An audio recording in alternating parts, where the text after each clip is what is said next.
Good afternoon, everybody, and thank you so much for joining us. My name is Christy Poe. I'm a board member for Frankfort, which stands for Focus on Race Relations Frankfort. Our group encourages and initiates open and honest conversations about race and race-related issues here in Frankfort and Franklin County. Today, I have the pleasure of hosting a candidate forum for our Frankfort mayoral candidates, Lane Wilkerson and Tommy Haynes. If you've seen some of our other ones, they were kind enough to participate in June for the primary. We've also had this is I think our third candidate forum that we've done, and I appreciate you guys so much for participating once again. What happens is I'm going to give each of them 1 minute for introduction. We are going to have 3 questions. Each candidate will have 2 minutes to answer the question, and then we're going to give them a couple of minutes just to say anything that they want to say about their candidacy and some of the issues. So we are starting today by we've already determined our order. Lane, you will start us off. All right, well, thank you, Christy, and thank you, Focus on Race Relations, for hosting us again in the general election mayoral discussion here. And it's good to see Tommy and Christy on the other side here in the general election. And we're fortunate to be here. And 2020 has been a year unlike any other. It's forced us as a society to reevaluate how we live and how we work and how we play. And it's also, I think, shaping up to be the year where we have the best opportunity, in a long time, to address race relations in the country and to focus on the inequalities that have developed over now centuries. And I think we have an opportunity now. And as mayor, I'm going to be someone who understands that the system is part of the problem. First we have to acknowledge that there are inequalities, and then we have to understand why the inequalities are there. As mayor, I promise to at least have an awareness of the inequalities and commit to dismantle any barriers that there are within the city that we can control to afford minorities and people of color the opportunity to succeed. Okay, thank you so much. And Tommy Haynes, you're up. Well, thank you. First of all, thanks a lot, Christy, for having us. I realize we can't meet in person, but it's good to see Lane. We have these nice square boxes. We kind of got used to this. I hope we don't always have to meet this way. But I'm Tommy Haynes, and I am running for mayor of Frankfort. I just feel like this is the time. I've been fortunate to have the experience of leadership, experience of problem solving, and experience of bringing people together. We have to come together. The time is now. There is no tomorrow. We're right now experiencing numerous challenges. We have the pandemic. We have economic situations. We have the racial diversity, and we have voting that's coming up. And that's not to mention stuff that we don't control, like healthcare and pensions and all the other stuff that's going to happen. This city has an opportunity now. And I think I will be the ideal candidate to make this work. Because what I see happening is I ask people, I say, when you see an empty building, what do you see? The young people are telling me they see opportunity. They see entrepreneurship, where everybody else is saying we see a lack of growth and even though those may be true, but it's one of those things that we have to start looking at things in a more positive manner and how we can move forward. And I look forward to moving Frankfort forever forward, because this is the time. It's a great opportunity, and I just thank you all again for allowing us to talk. Thank you guys so much. And we are going to jump right into our first question today. Lane, yesterday there was a rally hosted by Back the Blue. Do you think this rally served to unify the citizens of Frankfort with the local police? Why or why not? I think it did to an extent. I believe that we, nationwide, we do have the issues going on this year with the Black Lives Matter, and a lot of that has stemmed from police brutality against Black males. I do think that, that if I were a police officer, I would feel in this climate that I was under attack. I understand that. And I do think that we do need to support our police officers, however we do that, whether it's the Back the Blue initiative that was at the old Capitol yesterday. And I did go by there, and there was a a crowd there.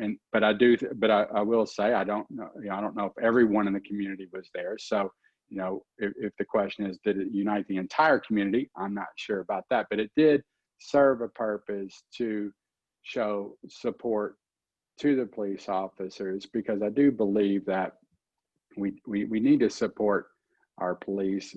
We do need to also support the movements that have caused the police to maybe feel less appreciated. So I do think that there's opportunity. I don't believe this is an either or debate, that we need to support both sides on this, because we need both.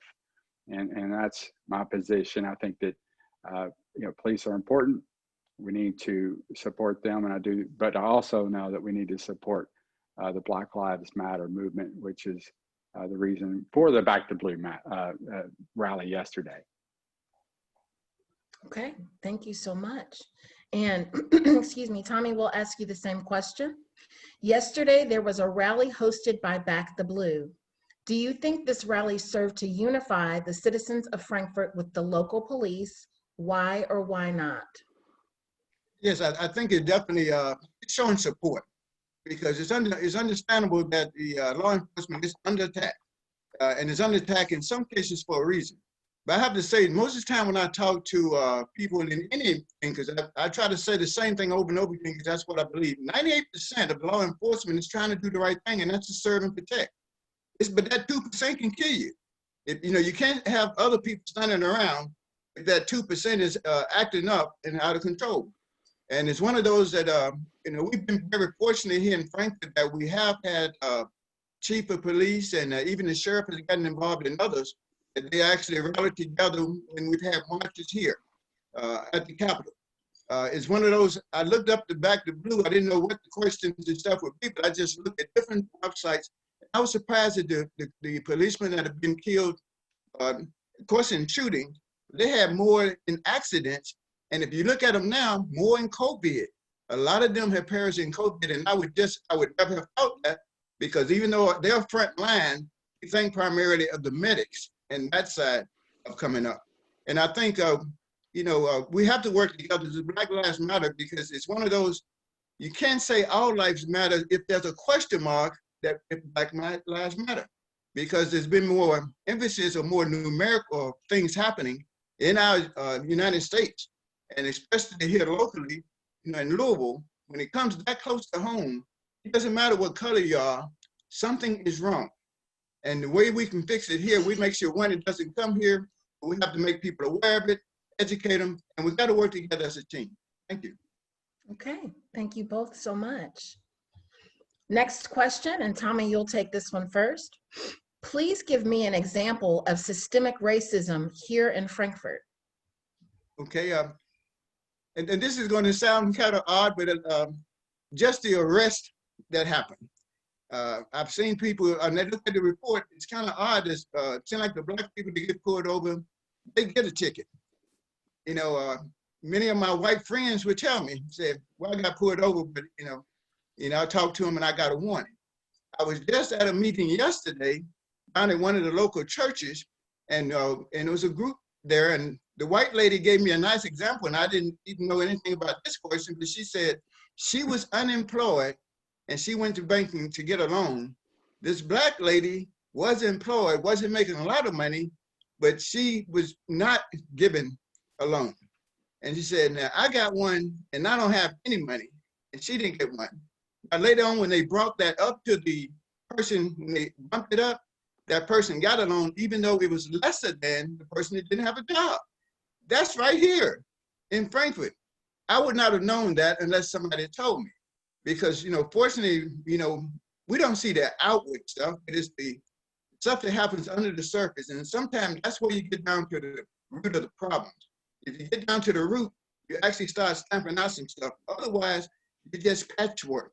And sometimes it's good to patchwork if you're talking about doing a road. But when you're talking about doing a life, we don't need patchwork. We need correction. Thank you. Thank you very much. All right, Lane, I'm going to ask you the same question. Please give me an example of systemic racism here in Frankfort. Okay, well, if you look at nationwide with what's going, we're talking about COVID-19 now. That that's all that's in the news.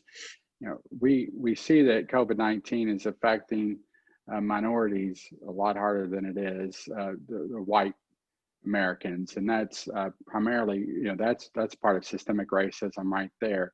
It's affecting industries where minorities are employed more than whites. It's affecting blue collar workers more than whites. It's affecting women more than men. So I think we need to and that is a result of systemic racism right there. It's something that is built up over time. It's not an individual action by any one person, but it's the system that has resulted in this. And once we have something like a pandemic, it really exposes what systemic racism is. If you look at the recovery since the pandemic started, the recovery, so-called recovery of where the jobs are coming back, white Americans have recovered just over half of the jobs that were lost since the beginning of the pandemic, and Black Americans have recovered just over 1/3 of the jobs. So white Americans are recovering their jobs faster, and that right there is a result of systemic racism. So it's not, I think it's important for people to understand when we talk about racism, it's not an individual action, it's a systemic, it's the system that's the problem that we need to address. Thank you. And I want to say, I would be remiss not to say here in this forum, I did with the city commissioners, how important it is to grasp the concept of systemic racism and how so many people don't. And I recognize that it's easy to not understand it or not think about it when it's never touched you or affected you in any way. So I appreciate both of your answers to show that you do seem to grasp what it is and the importance of what it is. So thank you both very much. Third question, and Lane, we will start with you. As mayor of Frankfort, how would you respond to those in the community that tell you they are tired of talking about race and racial injustice? Well, I can understand that. And I do hear that every once in a while because, there are those that it does not affect.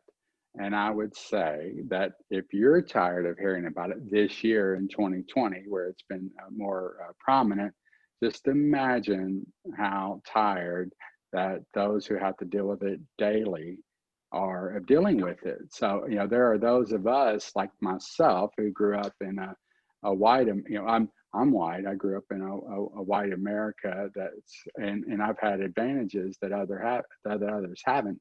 I think that, people who grew up in that system are the ones who say that. And I think that it's easy to say, and somebody who's one of the things I'm running on is the ability to build bridges between people. I would try to, relate to those people that, like, you need to see it from someone else's viewpoint and walk in their shoes and understand that they deal with this every day and they have all of their life. So now's the time. We have an opportunity this year to take care of, well, I don't think we'll take care of it this year, but we can really start to address it. So that's what I would say is, like, look, this is a minor inconvenience for you, but this is what they've been going through all of their life. Thank you. All right, Tommy, I will ask you the same question. As mayor of Frankfort, how would you respond to those in the community that tell you they are tired of talking about race and racial injustice? Well, first of all, I would ask them, I say, well, just tell me something about yourself. Why do you feel that way? Because a lot of times people just don't know. If they've not experienced it themselves, they don't know. If you look at the history book, it does not cover a lot of the Black history. It only covers from our white authors, and they do a great job, but it's just like we were left out. And it's one of those, if they can tell me, and I don't mind, then it allows me to open up to them. And it has. And that's what I've been doing in my life, is actually sharing with people that don't look like me, because they need to understand me, because I've had to understand them all my life. When you go into the military, you're in a different kind of group, especially when you're an officer, because they say that, we don't have many of your kind. And I have to say, you really shouldn't say that, because when you say your kind, you're picking me differently than any of my other people. On my other side, I have to show love because I've learned that if you show love to a person, it does come back to you. You know, it may not change their opinion because they just don't know. But this is a time that you can start talking about the history of things that happen. You start talking about facts. We can start talking about feelings. And the main thing of this whole thing is start talking about relationships. People don't care how much you know until they know how much you care. And I've been so embraced with some people that are caring. You know, Karen Armstrong Cummings, I just love her to death. And we don't even know each other other than primarily meetings. But I see that she's learning and she's right in there. And when we go to places it's okay to be uncomfortable and just be comfortable in an uncomfortable situation. This is not a topic that's comfortable to talk about. But I enjoy meeting my other brothers and sisters that don't look like me, and we can have this conversation because that's the only way we're going to grow. And please forgive the phone that's ringing. I thought I turned that home phone off. Thank you very much for that question. I hope I met all those, the answer to those. No problem. And thank you so much. It was good timing. That was like my alarm, so that's perfect. Okay, well, again, I want to thank you gentlemen so much for your answers and your participation today. This was quick. With just 2 of you and 3 questions, we were able to just move right through this. I'm going to give each of you 2 minutes to kind of give your exit, tell people how they can find you and find out more information about you, what your platform is and that sort of thing. And Tommy, excuse me, you will start the exit first this time, okay? You're up. Thank you. I just wanted to make sure you hit the button, you know, once I want to thank for the opportunity that you have this forum, because it gives us an opportunity to talk. And I want to make sure that people understand that positive change for Tommy Haynes is not a slogan. They just call it a slogan. I'm the most positive person I know. And it's not something that I say, that's what people say about me, but it's a gift that's come from above. And it's one of those, the 3 things we'll be looking at is positive attitude. This is where we encourage the attitude and appreciation for our great people and our assets that we have. We have positive partnerships. And this is the foster the partnerships and that already exist in some organizations, but can exist even more so, like Kentucky State working with the city people, city working with county, some of our organizations already working together. And positive opportunities. This is actually to develop opportunities for our youth to participate in the city. I want to have an advisory group that includes youth and citizens because we need to hear that voice. You know, I got a chance to talk with the Hispanic community and some of the other ones, and they feel like their voice don't matter. Guess what? I used to feel that same way, that my voice didn't matter. So that's why we got to bring some people to the table so we can hear things.